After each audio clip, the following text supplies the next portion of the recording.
Olá, bem-vindo à aula 4. Nessa aula, minha proposta vai ser um pouquinho diferente. Ao invés de programar uma tarefa do jeito tradicional, eu vou convidar aquele que estiver me assistindo, quem quiser, a tentar fazer a tarefa, a programação, antes de assistir a minha resolução. Por que isso? Queria apresentar para vocês um fenômeno de memória muito interessante que vem sendo investigado recentemente, chamado efeito de prática de recuperação. Uma definição bem simples. Esse efeito diz que recuperar uma informação ativamente da memória traz maiores benefícios para o aprendiz do que ser exposto passivamente à informação. Por exemplo, se você lê um capítulo ou uma série de capítulos de um livro-texto de uma determinada disciplina, o que é melhor fazer depois para estudar adicionalmente esse conteúdo? Algumas pessoas podem pensar, eu vou reler os capítulos ou vou ler os trechos que eu grifei. Porém, o pessoal que estuda efeito de prática e recuperação mostra que tentar recuperar ativamente a informação é melhor. De quais maneiras? Uma das maneiras é ir no final do capítulo, ver quais são as questões de testes contidas nesse final do capítulo e tentar responder essas questões. Isso é mais interessante para a memória do que ficar estudando passivamente a informação. Uma outra maneira que isso pode ser feito é tentar explicar para si mesmo, na sua própria cabeça ou na frente do espelho, fazer um ensaio ali como se estivesse dando uma aula sobre aquele conteúdo, se você é uma pessoa mais tímida, ou explicar para um colega, para um amigo, para uma amiga, o que foi aprendido recentemente. De repente um colega está com mais dificuldade que você, tentar explicar para ele, não só traz benefícios para ele que pode aprender o conteúdo, mas traz benefícios para a própria pessoa que está fazendo a explicação. E tentar colocar em prática aquele conhecimento, ou seja, tentar aplicar ele em situações distintas daquela em que foram aprendidos. Vários estudos mostram que esse efeito de prática de recuperação é robusto e que ele ocorre para uma ampla gama de tarefas, de domínios de conhecimento para diferentes aprendizes de diferentes faixas etárias, desde crianças a adultos até mesmo idosos. É um fenômeno muito interessante, eu vou deixar um link na descrição do vídeo para que quem tiver interesse dá uma olhada um pouco nesse fenômeno. Ele também é chamado de efeito de testagem. Eu prefiro esse nome aqui porque ele tira um pouco esse peso dos testes, né, como a gente costuma pensar em provas. Mas eu acho que as evidências elas são muito convincentes para a gente pensar. Bom, já que já vimos a tarefa de Stroop e algumas modificações que melhoram o conteúdo do experimento, né, deixa ele mais bonitinho, que tal pegar aquele conteúdo que foi aprendido nas aulas 1 e 2 e mais o conteúdo da aula 3 e tentar implementar nessa aula 4 numa tarefa nova. Tá? Eu vou fazer uma apresentação da tarefa. A minha sugestão é que você não assista o vídeo até o fim num primeiro momento, faça uma pausa e tente resolver. Na medida em que você for encontrando dificuldades, aí sim você vai avançando no vídeo aos poucos. Mas conseguiu desfazer uma dúvida? Para de novo e tenta resolver uma próxima etapa sem a minha ajuda, porque isso vai ser muito útil. Fazer essa prática de recuperação faz com que a pessoa aprenda pelo próprio ato de tentar recuperar a informação, como também você pode achar que já entendeu bem a ideia de loop, que entendeu bem a ideia de componentes, de rotinas, de quando forçar o fim da rotina ou não, quando o loop é sequencial ou não, mas talvez você não tenha entendido muito bem. E ao fazer essa prática de recuperação por meio da tentativa de resolução de uma tarefa, você pode entrar em contato com algumas frustrações de não conseguir resolver isso ou aquilo, e você vai saber exatamente quais são os pontos que você deve dedicar um pouco mais de estudo e alocar melhor o seu tempo para sessões de estudos subsequentes. Tá?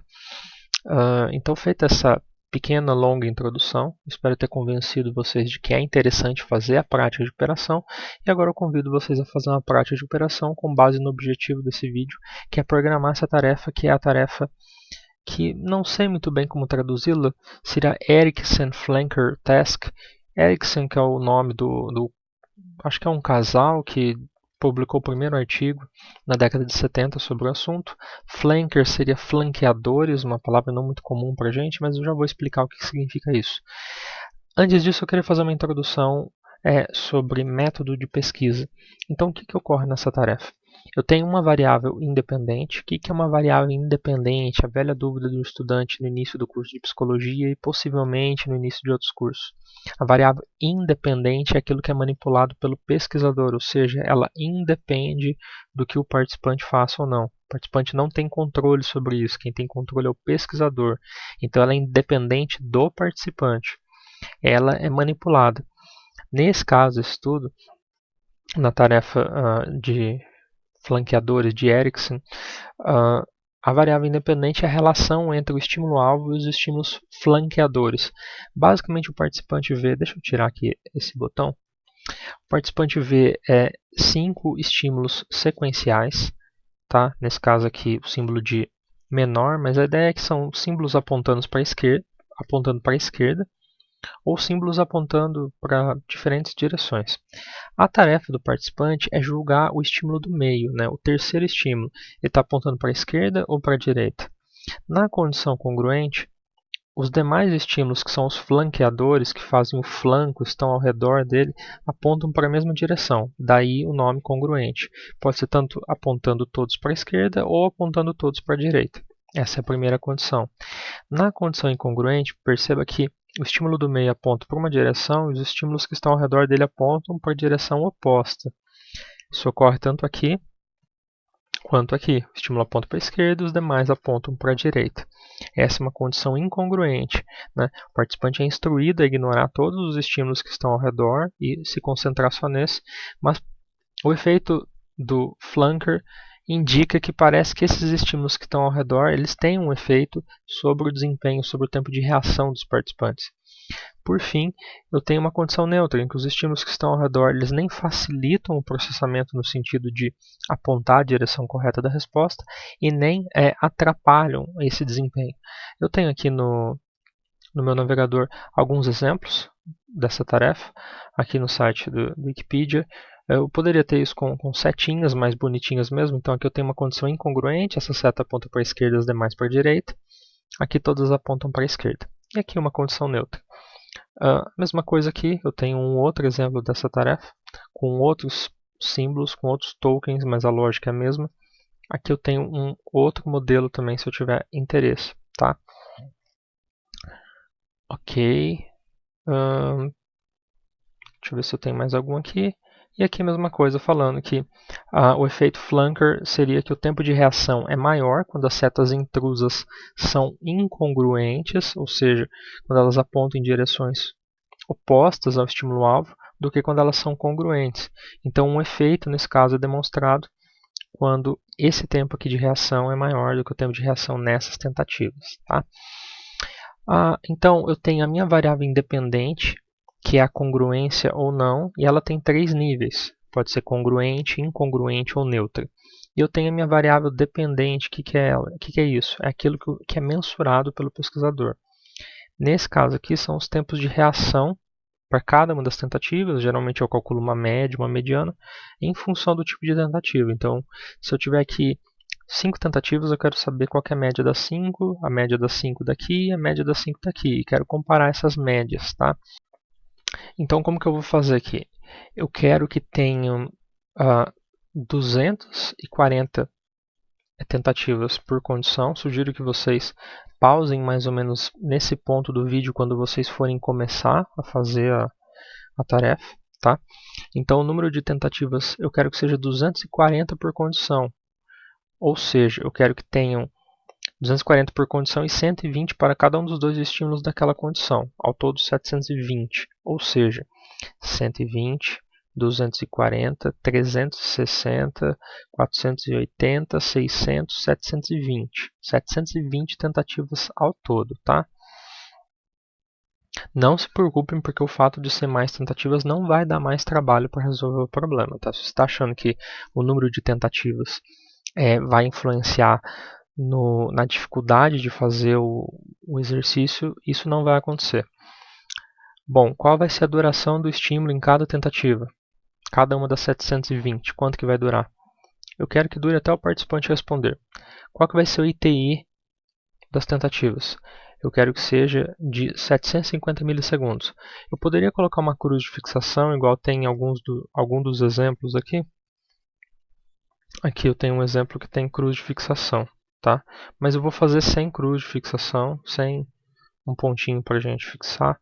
Por enquanto vamos fazer só com o intervalo entre estímulos, o intervalo, na verdade, intervalo entre tentativas, é o que significa ITI, Intertrial Interval. 750 milissegundos, lembrando que 750 milissegundos é o correspondente a 0,75 segundo. Quais vão ser as respostas? O participante vai apertar a tecla Z quando a resposta for para a esquerda e M quando a resposta for para a direita. Nossa, mas por que eu escolhi esses botões especificamente? Né? Por que eu não escolhi botões melhores? A lógica é simplesmente porque o Z fica à esquerda e o M fica à direita. Eu poderia ter usado as setinhas, assim como eu usei na tarefa de Stroop, mas agora vamos usar o Z e o M, tá? E tem um desafio aqui, que essa parte vai ser a mais difícil, talvez, para quem está aprendendo agora comigo aqui alguns pontos do CyclePy não vai conseguir fazer essa parte, vai travar e tudo bem, mas tentem fazer, tentem pensar em como será que é possível fazer essa parte. Essa parte possivelmente é a parte mais difícil de toda a programação, que é após a primeira metade da tarefa, ou seja, após 360 tentativas, o programa ele deverá apresentar uma tela de descanso para o participante. Após a segunda metade, o participante deverá receber uma tela de agradecimentos, ou seja, o participante vai fazer 360 tentativas e aí vai aparecer sim, pausa para descanso ou período de descanso. E aí vai aparecer escrito, né? Pressione barra de espaço quando estiver disposto a continuar. E aí no final vai aparecer tarefa encerrada, obrigado por sua participação. Tá? Eu quero que tenha uma pausa. A ideia minha de colocar aqui 720 tentativas não é porque eu quero que vocês façam 720 tentativas.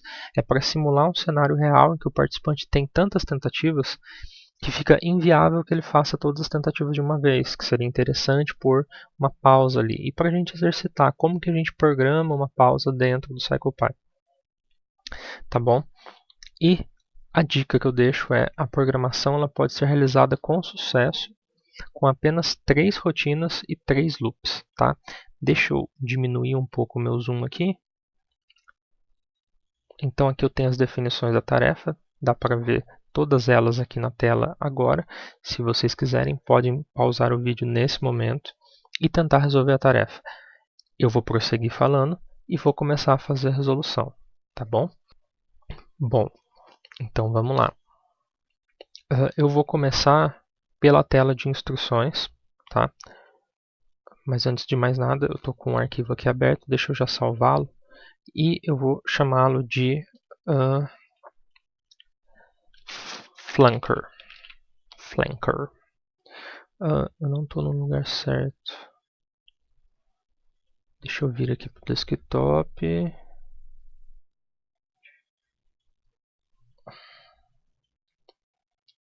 Ok. Agora sim. Bom, já salvei na pasta que eu estou usando, que é a aula 4. Todos os meus elementos que eu pretendo utilizar nessa aula, inclusive alguns que eu nem vou utilizar, por exemplo, essa foto aqui, todos eles estão na pasta destino, tá? Então vamos lá, vamos começar pelas instruções. Como eu falei na aula 3, a ideia é utilizar termos em inglês para a gente já ir exercitando o uso do inglês no CyclePy. Então, instructions, vou colocar aqui no começo. E vou fazer aquilo que a gente já fez algumas vezes. Vou colocar um componente de texto que eu vou chamar instructions. Vou pôr um 1 aqui, só para não repetir o nome. Duração infinito, porque eu quero que o participante avance as tentativas. Quero que apareça no centro da tela. E eu já deixei preparado aqui as minhas instruções. Olha só como que eu preparei as instruções, vocês podem fazer diferente de mim, não tem problema. Eu coloquei aqui, ó, seja bem-vindo. Neste estudo, você verá uma sequência de 5 estímulos e deverá pressionar a tecla que corresponde ao estímulo no centro da tela. Ignore os demais estímulos. Aí numa segunda tela eu vou explicar quando que ele aperta Z, então eu mostro em quais casos que isso vai acontecer. Numa tela seguinte, eu mostro para ele quando que ele vai apertar M, eu mostro todos os casos que atendem a esse critério e por fim eu dou um lembrete de quando é o Z e de quando é o M, tá? Então vamos lá, deixa eu copiar aqui, struct message, eu vou colocar aqui, lembrando que como é um loop que eu vou inserir, eu tenho que colocar o cifrão e setEverRepeat, ok? Aqui eu deixei uma colinha para mim como sempre, em que eu tenho já a fonte, o tamanho da fonte que eu vou utilizar para ele não ficar muito grande na tela. Ok? Então, está inseridas as minhas instruções. Agora eu preciso de um componente do teclado, que é o que vai fazer ele avançar a tela. Então aqui eu vou chamar isso de spacebar, barra de espaço. Começa com 0 segundos de duração infinita, até que ele aperte espaço, e só espaço avança. Forçar o fim da rotina sim, armazenar não quero que armazene nada. E vou dar um OK. Ok, tem os dois componentes aqui, as instruções e a barra de espaço. O que está faltando? Está faltando um texto que diga para ele, né? Pressione barra de espaço para continuar. Ok? E já vou pôr aqui a fonte, tamanho dela um pouquinho menor. E não quero que apareça no centro, porque senão ele vai aparecer no mesmo lugar que as minhas instruções, vão aparecer dois textos no mesmo lugar. Isso não é bom. Vou colocar essas coordenadas aqui. E vou deixar como constante, tá? Tempo também, a duração é infinita até que o participante aperte barra de espaço. Spacebar message, né? MSG aqui de mensagem. Ok, coloquei todos os meus componentes, as instruções estão quase prontas. Agora eu vou colocar um loop que começa antes de instruções e vai até depois de instruções. Eu vou chamar isso de strict trials, porque não vou ter instruções de treino de trials aqui. Sequencial, porque eu não quero que ele dê aleatório, eu quero que ele apresente na sequência em que as mensagens aparecem aqui. Então, sequential. E só uma vez, né?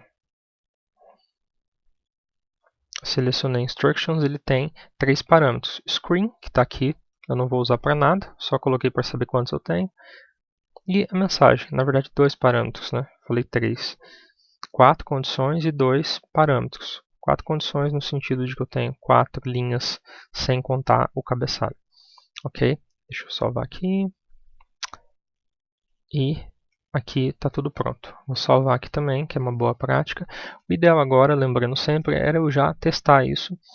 Mas para ganhar algum tempo, eu não vou fazer o teste enquanto eu estiver fazendo a programação, tá? Mas o ideal é a gente testando cada componente que eu coloco, eu vou fazendo um teste para ver se está tudo certo. Bom, agora eu venho em trial. Bom, aqui eu preciso de um componente de texto. Esse componente de texto eu vou chamar de stim, de estímulo.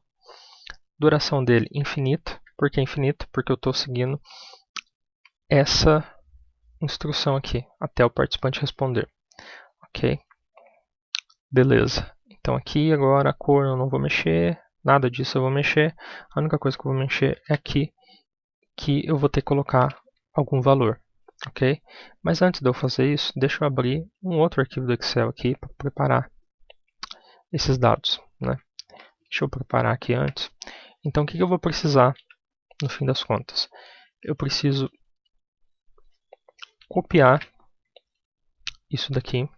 Então, esse daqui vai ser o meu estímulo. Vou chamar de Steam Task. Estou sem criatividade para nome agora. Mas vamos lá. Então, eu tenho duas condições que eu vou chamar elas, grosso modo, de congruente. Condition. Eu vou falar que elas são congruentes porque todas as setinhas estão apontando na mesma direção. Eu preciso de uma última informação que é a resposta correta. Aqui é a letra Z, porque ele está apontando para a esquerda e Z está mais à esquerda no teclado. Aqui é M. Então, vou colocar M aqui como resposta correta. Agora eu preciso criar as condições incongruentes. Eu tenho duas. Eu tenho aqui a seta aponta para a esquerda e as demais apontam para a direita. E eu tenho a condição em que as setas apontam para a esquerda e a outra aponta para a direita. Então são os opostos uma da outra. Olha lá. Ok. Aqui eu continuo apertando Z, porque o que conta é o símbolo do meio. E aqui eu passo a apertar M, porque o símbolo do meio está apontando para a direita. Agora eu preciso das condições neutras. Então eu vou pôr aqui hífens, só que quando eu coloco hífen aqui, o Excel geralmente reconhece o hífen como um sinal de menos, então eu vou colocar que isso é um texto aqui para que isso não aconteça. O que eu fiz aqui no Windows foi apertar Ctrl 1 para abrir essa janela aqui. Então vamos lá, agora que eu tenho dois traços e aqui eu tenho a mesma coisa, só que para outra direção. Ok, feito isso, então eu tenho todos os meus estímulos, as 6 possibilidades aqui, perceba que eu tenho 6 linhas, que equivale ao que eu tenho aqui. Tá? Então aqui já resolvi esse problema. Agora eu preciso ir lá para minha pasta de novo, não estou na pasta correta. Ok, aula 4. Vou chamar isso daqui de Flanker. Flanker Steam, né? Só para ter um nome diferente e não gerar problemas. Ok. Bom, então deixa eu voltar aqui para o meu estímulo. Eu tinha começado a criar, mas na hora que eu cheguei aqui para colocar o que eu tinha, eu percebi que eu ainda não tinha feito o meu Excel. Agora ele está preparado e agora eu posso me referir ao estímulo, que é esse daqui, Steam Task. Meu nome foi meio aleatório, lembrando que isso não é o ideal de se fazer, mas é o que eu consegui pensar agora. Tá? Então, Steam Task e SetEverRepeat, ok? Então, aqui ele vai alimentar o componente Steam que pega e imprime na tela esse estímulo para mim, tá? Que mais? Lembrando que ele tá tudo na cor branca, que é o default do CyclePy. Agora eu vou acrescentar aqui um componente de resposta, né? Componente de resposta e ele vai ter só duas opções possíveis, que vai ser Z, entre aspas. As aspas podem ser duplas ou simples. Posso colocar assim ou posso colocar assim, tá? Nos dois casos ele funciona. O que eu não posso é abrir com uma aspa e fechar com duas. Então vou pôr aqui Z e M. São as duas respostas que ele pode dar. São constantes, elas não mudam ao longo das tentativas. O gabarito muda, mas elas não, elas são constantes. Forçar o fim da rotina, sim.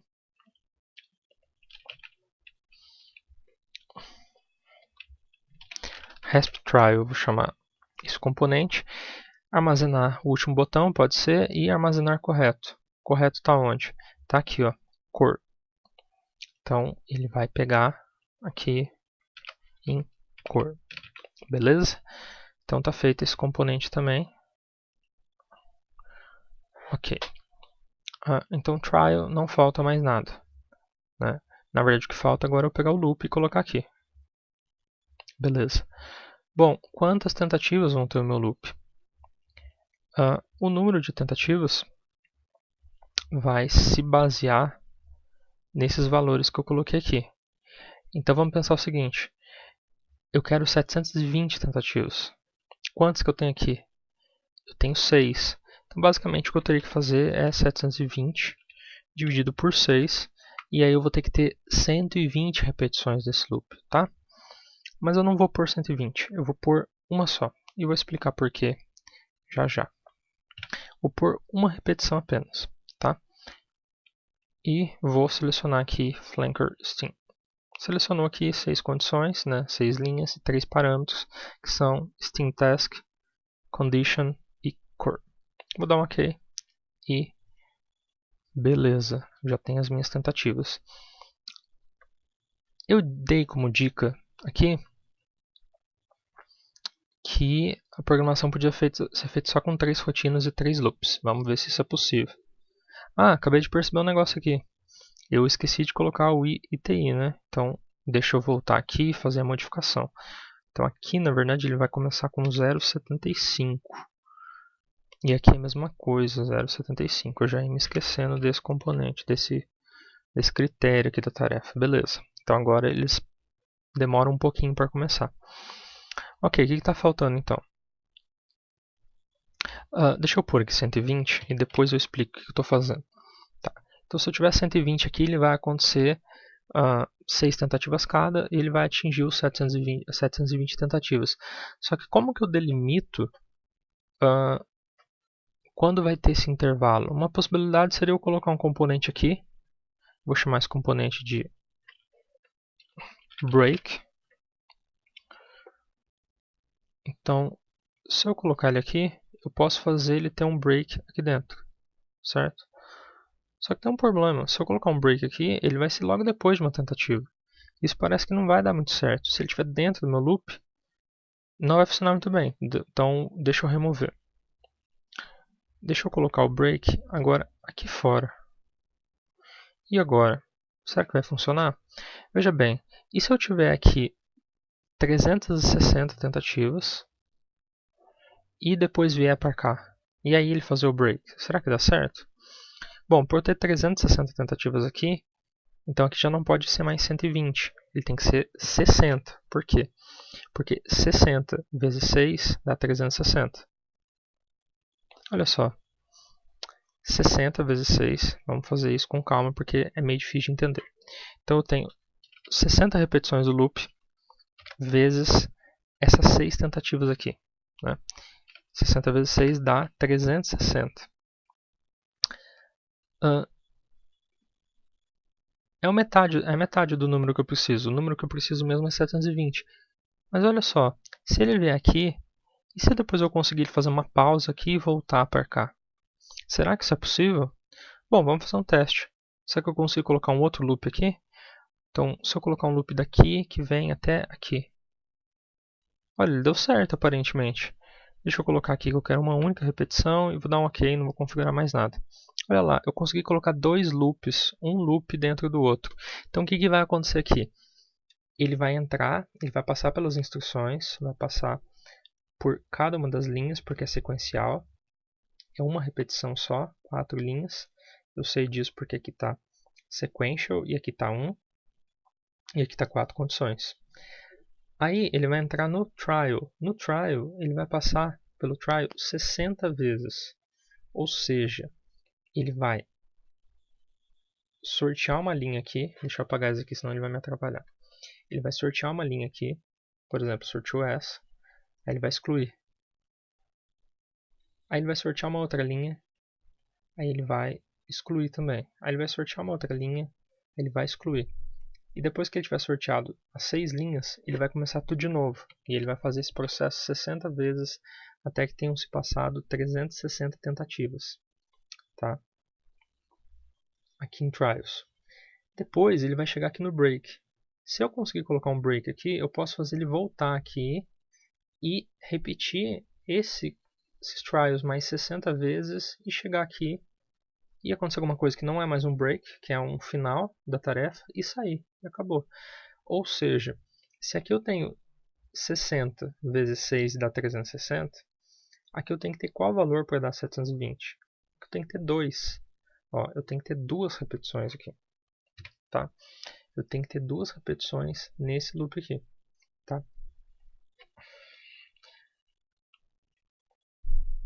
E eu vou chamar ele de outer loop, que geralmente é um nome que o pessoal dá para dizer looper mais externo. Esse aqui seria o inner loop. Né? O que esse loop aqui vai controlar? Ele vai controlar o que acontece só aqui, nessa rotina. Por quê? Porque o que controla o que acontece aqui em trial é o loop trials. O que controla o que está em break é esse outer loop. Então o que eu tenho que fazer aqui? Eu preciso preparar mais um arquivo no Excel, mas não vai ser difícil, tá? Basicamente eu vou ter aqui screen 1 e 2, e aqui eu vou ter uma mensagem. E aqui eu vou dizer assim, intervalo para descanso, ou pausa para descanso. Então, vou chamar isso de intervalo para descanso. Quando estiver preparado para retomar a tarefa, pressione barra de espaço. Ok. Alinhamento. Muito bem. E aqui eu vou colocar assim, fim da tarefa. Obrigado por sua participação. O que vai acontecer então aqui? Eu quero que tenha um loop e quero que essa pasta aqui ela alimente esse loop aqui. Só que eu quero que seja sequencial, ou seja, eu quero que na primeira passagem ele venha para cá e na segunda passagem ele venha para cá. Será que eu consigo utilizar isso? Vamos tentar. Então eu vou chamar isso aqui de break. Tá? Break não é um nome tão fidedigno ao que ele faz, porque na verdade é um break and finish, né? Então eu vou chamar break and finish. Não sei se finish é a melhor palavra, acho que não. Vou pôr break, só break mesmo, e vou pôr um 1 aqui, só para ele não ter o mesmo nome que esse arquivo que eu criei aqui agora, que também chama break. Ok, break underline 1. Ok, então tem essa rotina agora de break aqui. O que vai acontecer nela? Preciso de um componente de texto. E aqui eu vou chamar de break message. E ele vai ter o seguinte texto. O texto que está aqui em break como message. E aqui eu vou pôr set every repeat. Pode aparecer no centro. Com esse tamanho, não tem problema. Ok. E agora eu preciso de um componente de teclado aqui que só aceita barra de espaço. Que force o fim da rotina. Não preciso armazenar nada. E break hasp. Ok, vou dar um ok aqui e está feito. Então o break é onde vai aparecer a mensagem que vai vir daqui e depois vem daqui. Eu não posso fazer isso ser aleatório, porque se for aleatório ele pode começar daqui como fim da tarefa e depois vir para cá, o que vai deixar o participante muito confuso. Então o que eu faço? Esse loop aqui, o trials, ele é random. Esse loop aqui, ele não é random, ele é sequential, tá? Ele tem que ser sequential e ele tem que repetir uma única vez, tá? Ah, mas você não falou que era duas vezes? Duas vezes é porque aqui tem duas linhas, mas ele vai repetir uma única vez. Ele vai repetir aqui e depois aqui. Isso é uma vez, tá? Então agora vamos ver se vai dar certo. Como passar por todas essas tentativas, as 60 vezes aqui, vai demorar muito o tempo do vídeo, eu vou mudar esse 60 para 1. E eu vou assumir que o que acontecer aqui em 1, eu posso generalizar matematicamente para o que vai acontecer para o resto. Então o que vai acontecer aqui se eu colocar 1? Se eu coloquei 1 aqui, em trials, aqui eu tenho 1. 1 e sequential, no outer loop. Em trials eu tenho 1 e random. E aqui eu tenho 1 e sequential. Então eu espero que quando ele entrar em instructions, ele passe por cada uma das instruções uma única vez e depois ele entre no trials. Como eu mudei aqui agora para 1, o que vai acontecer? Ele vai passar, vai pegar um aleatório, depois vai pegar outro aleatório, depois vai pegar outro aleatório, vai pegar outro aleatório, outro aleatório, outro aleatório. Tá? Muito bem. Tendo feito isso, ele vai passar para cá em break, vai aparecer intervalo para descanso. Quando estiver preparado para retomar a tarefa, pressione barra de espaço. E aí ele vai voltar para o trials, vai sortear tudo de novo. Então eu vou ter mais 6 tentativas, 12 ao todo, 6 e depois o intervalo, mais 6 e depois o fim da tarefa. Obrigado por sua participação. Bom, então agora para finalizar, o que está faltando aqui? Está faltando colocar as condições aqui desse loop externo, que são essas condições aqui do break. Olha lá, duas condições com dois parâmetros. Screen message, ele é sequencial e ele vai ocorrer apenas uma vez. Tá? Feito isso, a gente pode começar a testar o experimento. Bom, então a gente está na tela inicial aqui de instruções. Vamos ver se vai passar pelas 4 telas de instruções. Lá, passei da primeira para a segunda, para a terceira, para a quarta. Passei mais uma vez, ele entrou aqui na primeira tentativa. A resposta é esquerda, né? Uma condição incongruente. Agora aqui a resposta é direita, condição neutra. Direita, condição incongruente. Direita, condição congruente. Esquerda, neutra. E esquerda, congruente. Ok. Aí ele veio agora aqui, intervalo para descanso. Acabei deixando um pouquinho grande esse texto aqui, mas não tem problema. Isso dá para arrumar depois. Intervalo para descanso. Quando estiver preparado para retomar a tarefa, pressione barra de espaço. Então ele entrou no break, certo? Vou dar barra de espaço. E ele voltou para o trial. Vamos lá. Esquerda, direita, esquerda, direita, esquerda, direita. Fim da tarefa, obrigado por sua participação. E acabou. Ok, então deu tudo certo. Eu só vou mexer aqui para deixar bonitinho. Vou deixar 0,6. Ok. Vou pôr aqui o 60. Tá? E aí com o 60, mesmo não tendo implementado, por uma simples generalização, eu sei que o meu programa está correto e está implementando exatamente o que foi pedido aqui. Mas sugiro que vocês testem e vejam que realmente está funcionando do jeito que o exercício pede. Ele vai rodar 60 vezes daqui, e 60 vezes 6 dá 360, vai vir para uma pausa, vai voltar aqui, vai fazer mais 60 e depois vai sair da tarefa. Ok? Então, nessa aula a gente viu o que é uma variável independente. Vimos que a variável independente aqui é a relação de congruência, incongruência ou de neutralidade dos estímulos flanqueadores com o estímulo-alvo, que é o estímulo que está no meio. E nós queremos estudar geralmente a relação entre a variável independente e a variável dependente. Da seguinte maneira, eu quero saber se a medida da variável dependente, que nesse caso vai ser os tempos de reação, se ela difere em função da minha variável independente. Em particular, eu quero saber se o tempo de reação aqui vai ser maior quando comparado aqui e quando comparado aqui. Tá?